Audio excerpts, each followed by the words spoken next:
La phase de mouvement. Durant cette phase, les figurines vont pouvoir se déplacer ou utiliser des armes à distance. Le joueur, avec l'initiative, va sélectionner une figurine pour se déplacer ou utiliser une arme à distance. Il va résoudre ses actions et ensuite, ça sera à l'autre joueur de sélectionner à son tour une figurine et ainsi de suite. Vous l'aurez compris, on va jouer de manière alternée. Une fois qu'un joueur passe sur l'opportunité de déplacer ou d'utiliser une arme à distance, cette phase se termine pour ce joueur. En 1, le mouvement. La distance qu'une figurine peut parcourir va dépendre d'un certain nombre de facteurs. Dans des circonstances normales, la figurine ne peut jamais passer à travers une autre figurine ou terminer son mouvement en chevauchant le socle d'une autre figurine. Cependant, les figurines peuvent se déplacer dans n'importe quelle direction et se réorienter autant de fois qu'elle le souhaite durant son mouvement. Une figurine peut normalement se déplacer jusqu'à 6 pouces de distance. Bien entendu, elle peut s'arrêter avant, si elle le souhaite, et comme on l'a dit précédemment, se réorienter comme bon lui semble. Ce mouvement de 6 pouces peut l'amener, si elle le souhaite, jusqu'au contact socle à socle d'une figurine ennemie pour l'engager. Une figurine peut également courir, faire un déplacement de course jusqu'à une distance de 9 pouces au total. Donc c'est son maximum, à condition de passer à plus d'1 pouce d'une figurine ennemie.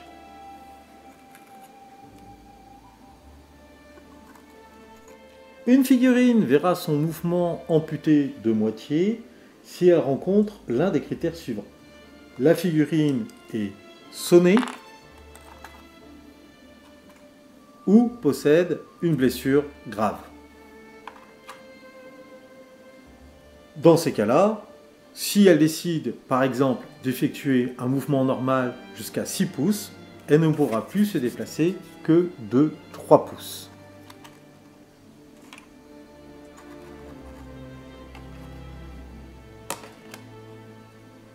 L'autre critère qui sera retenu pour réduire ce mouvement de moitié sera le fait que la figurine est encombrée, souvent suite à un objectif scénaristique comme le transport par exemple d'un trésor ou d'une idole.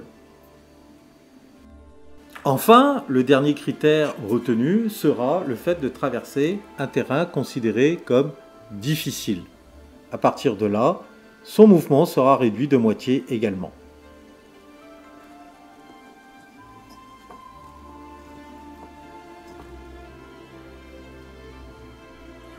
Une figurine ne pourra pas se déplacer si elle a utilisé une arme à distance ou durant cette phase ou si elle se retrouve engagée au corps à corps avec une figurine ennemie. À moins qu'elle décide de se replier. Effectivement, une figurine engagée avec un ou plusieurs ennemis peut effectuer un mouvement de repli.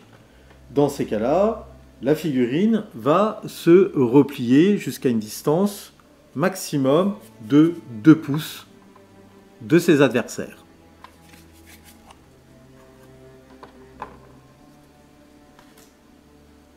Dans ces cas-là, la figurine ennemie ou les figurines ennemies vont avoir 3 options qui s'offrent à eux. Première option, la figurine ennemie ou les figurines ennemies peuvent choisir de ne pas se déplacer et de réaliser une attaque simple, une simple attaque contre la figurine qui décide de se replier. Si cela se produit, s'il s'agira juste d'une attaque normale, sans aucune opportunité de renforcer l'attaque. Additionnellement, l'attaquant, la figurine attaquante, obtiendra un bonus additionnel de +1 à son jet d'attaque. Deuxième option, la figurine se replie et les figurines ennemies qui étaient engagées décident de ne rien faire. Troisième option, les figurines ennemies, ou là où les figurines ennemies vont pouvoir accompagner la figurine qui se replie. Bon, en clair, il ne lâche pas l'affaire. Le terrain va affecter la manière dont les figurines vont se déplacer sur le terrain et vont pouvoir procurer des couverts. Il y a 4 types de terrains dans Ronin. On aura des terrains considérés comme difficiles, impassables, les constructions et l'eau. Avant de commencer la partie, il est très important que les deux joueurs se mettent d'accord, que les deux joueurs discutent sur les caractéristiques des terrains qui vont être utilisés et quels effets ils vont avoir en termes de mouvement et de couvert. Les terrains difficiles vont demander des efforts supplémentaires pour être franchis. En terrain difficile, on aura les marécages, les terrains rocheux, les forêts, qui vont donc avec des buissons qui vont compter comme des terrains assez difficiles. Les barrières aussi donc vont compter comme terrain difficile. Donc si une figurine commence son mouvement dans un terrain difficile, termine son mouvement en terrain difficile, ou lorsque à n'importe quel moment de son déplacement il passe à travers un terrain difficile, son mouvement sera réduit de moitié. Donc là, dans cet exemple, au lieu de se déplacer jusqu'à 6 pouces en mouvement normal, il ne pourra effectuer qu'un mouvement de 3 pouces maximum. De plus, si vous avez une figurine qui est sonnée et qui se trouve en plus dans un terrain difficile, eh ben, cette figurine va voir son mouvement réduit davantage de moitié. Donc là, de 3 pouces, on va passer à 1,5 pouce de déplacement.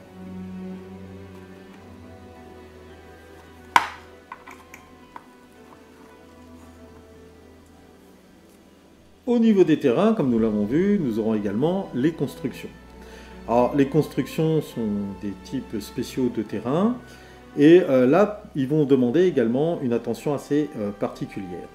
Comme ils sont très faciles à défendre, une seule figurine sera capable donc de tenir soit la porte d'entrée ou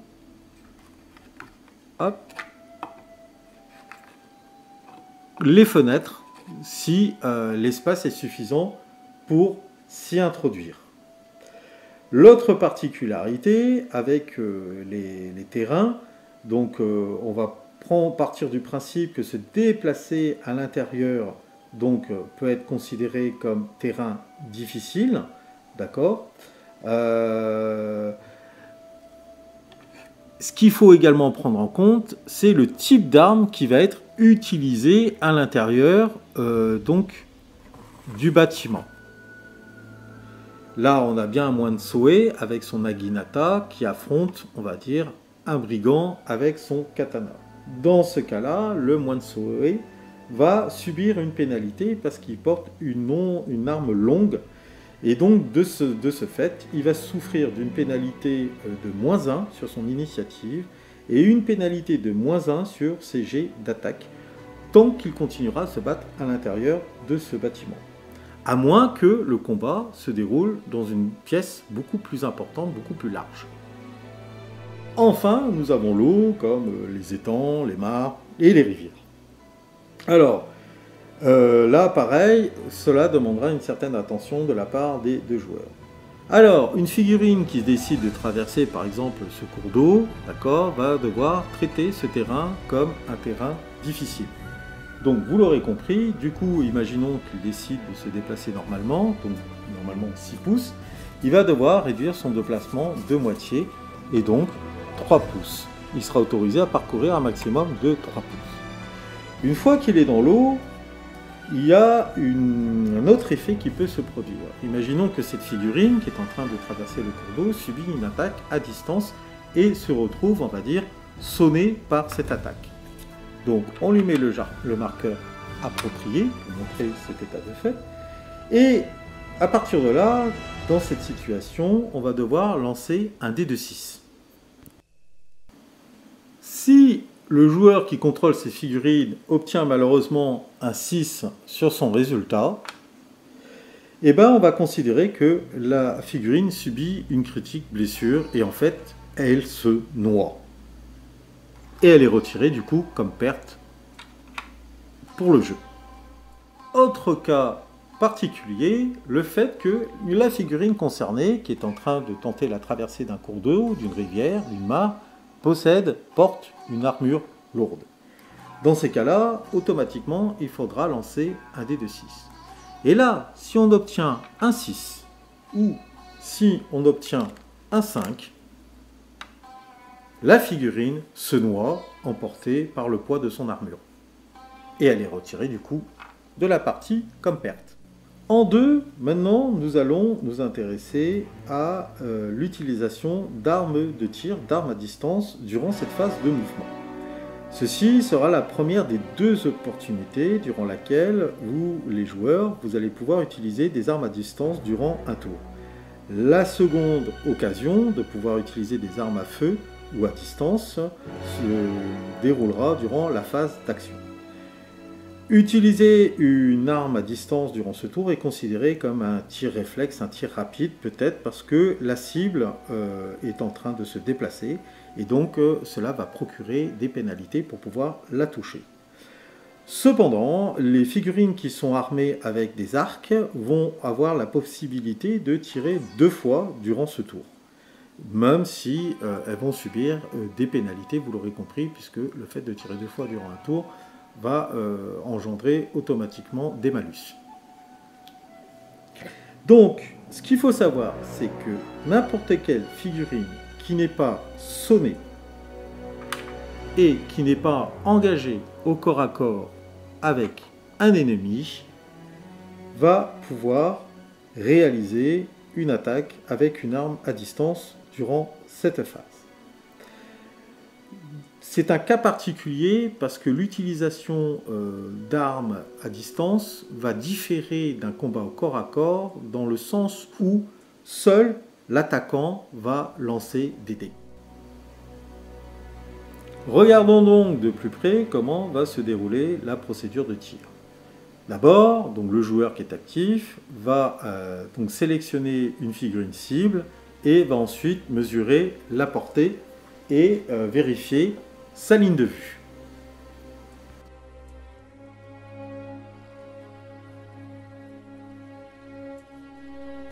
La figurine qui tire donc va lancer 2 dés de 6. C'est ce qu'on appelle sa caractéristique, ses capacités de tir. Et au résultat obtenu, va ajouter ou soustraire tous les autres modificateurs dus à la portée, aux conditions climatiques. Donc, vous l'aurez compris, c'est le jet d'attaque de tir. La base du défenseur sur le tir est automatiquement 6 pour toutes les figurines. Et la cible, à son tour, sur cette base de 6, va ajouter tous les modificateurs dus à l'armure qui peut le protéger ou au couvert s'il y en a. Donc il va ajouter tout ça à la valeur de son 6 fixe. On va soustraire le score final de défense au score final d'attaque. Et le nombre obtenu sera le score de blessure. Si le score de blessure est de 1 ou plus, alors une blessure a pu être causée. Et pour cela, on va se référer au tableau des blessures. Si le score de blessure est négatif ou est à 0, l'attaque de tir a échoué. Bien entendu, certains types de terrains vont procurer du couvert à la cible. Donc vous aurez 2 types de couverts, vous aurez les couverts légers et les couverts lourds.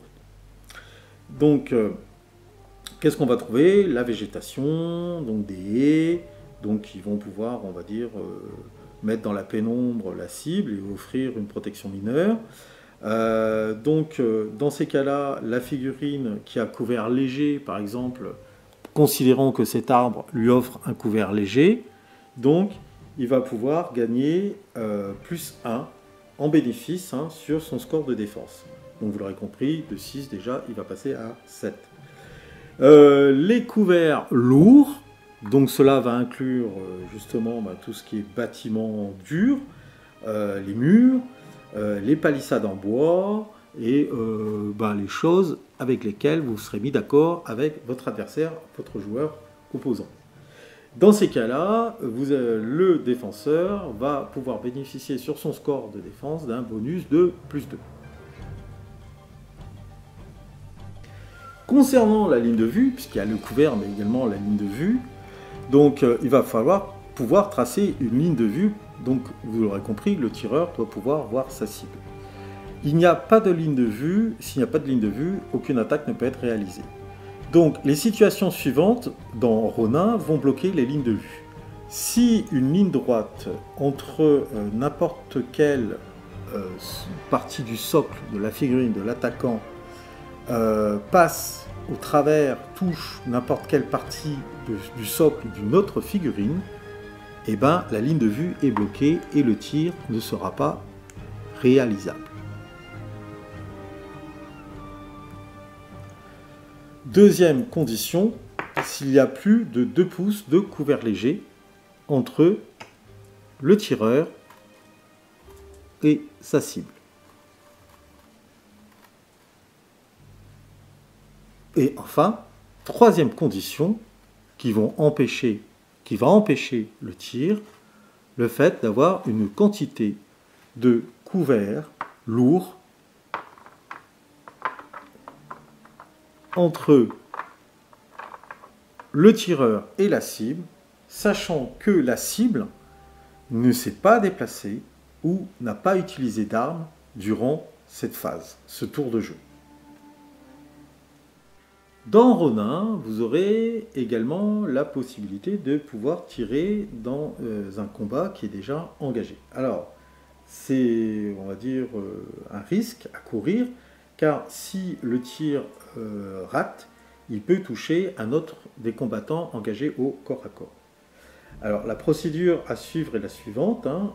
Donc, vous effectuez donc la procédure de tir, mais si votre tir échoue, vous allez devoir sélectionner de manière aléatoire une autre figurine qui est prise dans le corps à corps et refaire complètement une nouvelle procédure de tir contre cette figurine. Donc, ce qui inclut un nouveau jet de dés à effectuer. Donc, vous allez reprendre la procédure de A à Z pour cette figurine. Cela va représenter donc le tir initial qui a manqué la cible, mais qui potentiellement peut donc toucher une autre figurine. Si par contre cette seconde attaque échoue, alors le tir est un échec et on ne continue pas, même s'il y avait à ce moment-là une troisième figurine, on va dire, engagée dans ce corps à corps.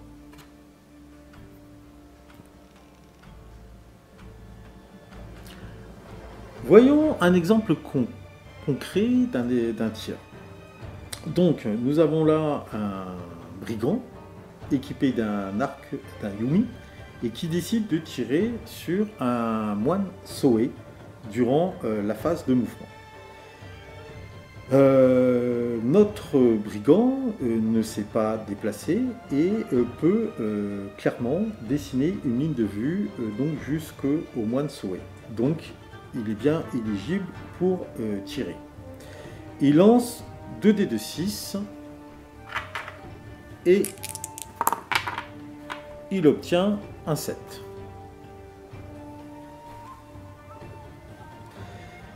Donc ceci est sa caractéristique de tir. D'accord? Son résultat de tir, pardon. Sa caractéristique de tir, elle, est de 1. Et comme le samouraï est à une certaine distance, il va pouvoir soustraire ou ajouter un certain nombre à son score. Il s'avère que la cible éligible est à 4 pouces pile poil entre le tireur et sa cible. Donc, si on se réfère au tableau des modificateurs pour le jet d'attaque de tir, la figurine étant à moins de 6 pouces, le tireur va bénéficier d'un bonus de +1. Donc, finalement, il va pouvoir ajouter son bonus de +1 à son score final, mais comme il effectue un tir durant la phase de mouvement, il va devoir retirer un 1. Donc en fait, le bonus obtenu pour la distance est perdu puisqu'il fait feu durant la phase de mouvement. Au final, il obtient un score total de 8. La défense de base donc de notre moine Soé est de 6. Et ça, c'est pour, comme on l'a dit, toutes les figurines. Il va ajouter 3 à ce score puisqu'il porte une armure lourde. Ce qui va lui donner un score de défense finale sur le tir de 9. En soustrayant le score de défense du moine Soé de 9 au score d'attaque finale de notre brigand de 8, on obtient un score de blessure de -1. Ce qui veut dire, avec ce score final de -1, qu'aucune blessure n'a été infligée à la cible. Plus tard, durant ce tour, durant la phase d'action cette fois-ci, notre brigand, équipé de son Yumi, décide de tirer de nouveau sur le moine Soé. La distance est toujours à peu près la même, on est à moins de 6 pouces, donc il bénéficie toujours de son avantage de distance. Il lance ses 2 dés de 6 en attaque, et cette fois-ci, il obtient un double 6. Alors, sur son double 6, il va ajouter sa caractéristique de tir de 1, donc ça le fait passer à 13, et grâce à son bonus de portée, il va passer à 14. Mais comme il a déjà tiré durant ce tour, il va prendre un malus de -1. Son résultat de 14 donc, va passer à un score final de 13. Comme auparavant, la défense du samouraï est de 9. Ça n'a pas changé. Il a 6 de base, il va rajouter 3 à son armure. Mais cette fois-ci, si on soustrait le résultat de l'attaque finale et de la défense finale de la cible, on va obtenir un différentiel positif.